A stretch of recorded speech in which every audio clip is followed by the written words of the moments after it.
Cartoon shows and films are just amazing because they're not only loved by kids, but also by adults who grew up on them. And these adults love to come up with crazy theories to simplify cartoon shows and films. From a duck character that suffers post-traumatic stress disorder, to Wall-E being the reason for the Earth's destruction. Here are the top 10 crazy cartoon theories that could be true. Number 10. Donald Duck has PTSD.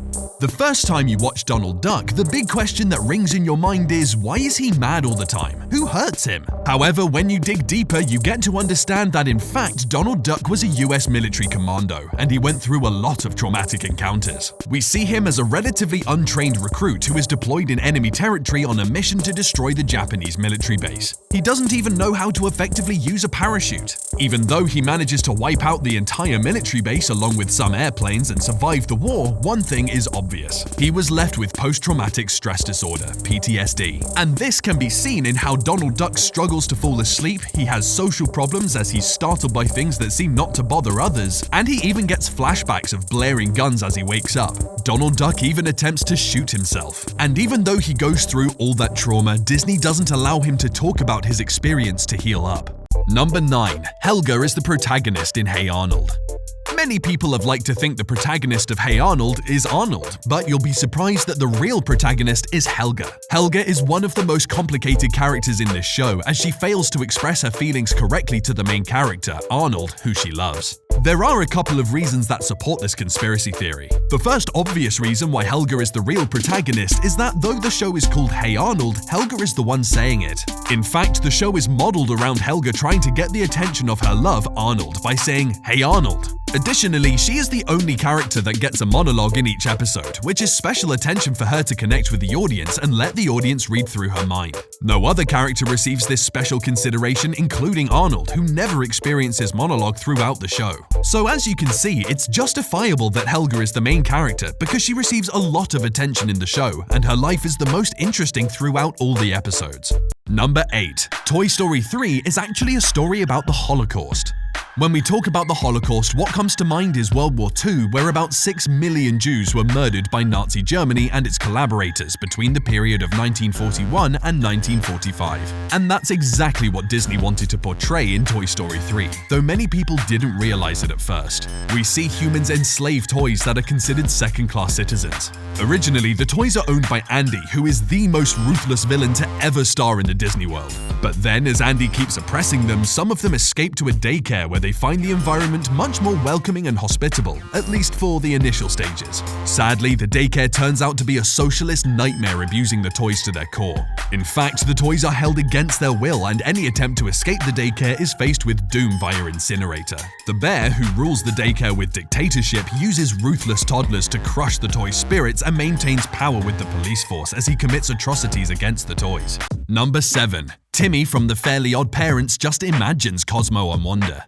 Timmy, Cosmo, and Wanda are the 3 main characters of the Fairly Odd Parents. Timmy undergoes a terrible life that one would consider the worst for a kid his age. His teacher, Mr. Crocker, absolutely hates him for no good reason. His babysitter abuses him in many ways. He is bullied by a rich kid. But ironically, his parents, who are his only friends, are not only too busy to offer their parental love, but are a portrayal of the worst of all parents. They never give Timmy any considerable attention. Each time they meet him, they just point out mistakes. But besides all the suffering, Timmy is lucky to have fairy godparents, Cosmo and Wanda, who can provide him with possibly anything he wishes. This makes Timmy so irresponsible with his life that he takes no effort to change his situation. He only wishes, but apparently some of the things he wishes for never happen. However, one wonders, why only Timmy? There are several characters in the show that are suffering even more than Timmy, but they don't have fairy godparents. Now, the fact that we never happen to see Timmy's godparents is the reason why this theory is probably correct, that indeed Timmy just imagines Cosmo and Wanda in his mind. Number 6. Pinky is the true genius and Brain is insane.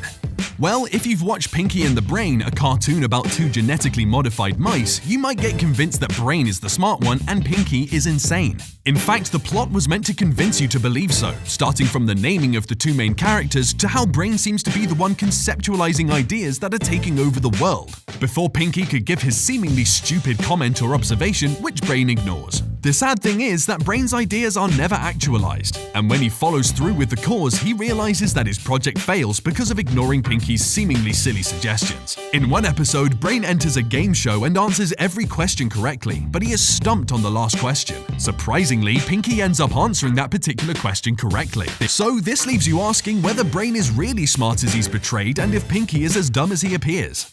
Number 5. Ash is in a coma.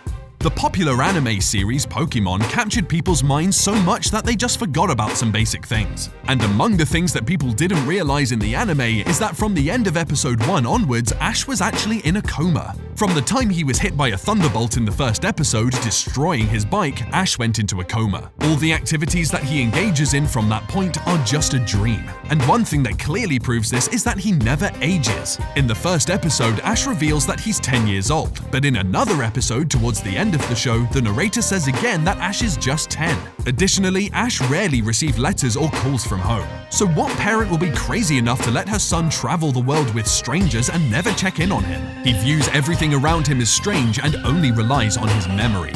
Number 4. Rick and Morty is connected to Gravity Falls.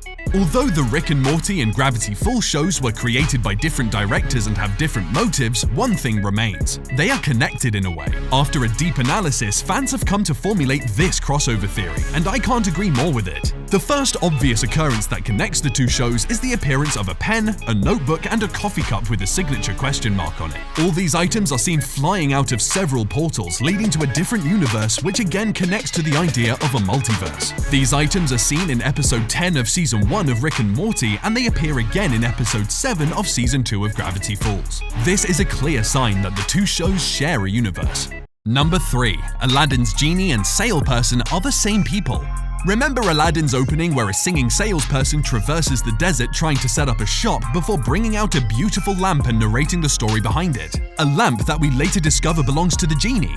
Well, after digging deeper and doing due diligence, fans of the show came to agree that the salesperson is surprisingly the genie. The first clear resemblance between the genie and the salesperson is that the characters are both voiced by the same person, Robin Williams. Also, they both wear a blue and red sash at the waist. You'll also realize that they have the same facial hair, bushy eyebrows, and a beard that ends in a slight curl. A deeper look also reveals that they are the only characters in the film that have only 4 fingers. Whether the director did this intentionally or unintentionally, it remains one of the biggest flaws in film history. No filmmaker wants to reveal the intention of his movie that early.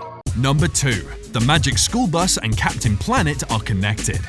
If you watch The Magic School Bus and Captain Planet and fail to realize that the two are related in a way, then you gotta see this. Did you notice that the kids from the Magic School Bus grew up and became the eco-friendly Planeteers in Captain Planet? Take a closer look and you'll have a reason to believe that these shows are related. Proponents of this theory argue that Gaia kidnapped the whole classroom of children and later taught them in the form of Ms. Frizzle. Later, she brainwashed them to become Planeteers and gave them power rings when they reunited years later. Number 1. WALL-E is the reason behind Earth's destruction. Though Disney's WALL-E scooped the Academy Award for Best Animated Picture in 2009, a decade later it is dawning on everyone that, in fact, it was used to depict a darker look at Earth's possible future. In the film, humans literally ruin the environment on Earth with all kinds of trash and are forced to live in space, captive to advanced technology, even as they move around on mobile chairs while shopping in megamalls. When they escape Earth for space, they leave behind several WALL-E bots to clean up everything. But what they thought would be 5 years of luxurious life in space as the Earth gets cleaned ended up being a century, even as the bots take longer than necessary to accomplish the work. Although the director denied the environmentalist message then, it's undeniable today that the film depicted the growing concerns with pollution and waste on the Earth. This theory could be true because, in one way, the film is glorifying the immoral behavior of man polluting the environment because he knows he can get an alternative safe escape in space. But on the other hand, one could argue that the film still provides an opportunity for humanity to make the necessary changes and avoid the outcomes of irresponsibly polluting the environment. Thanks for watching.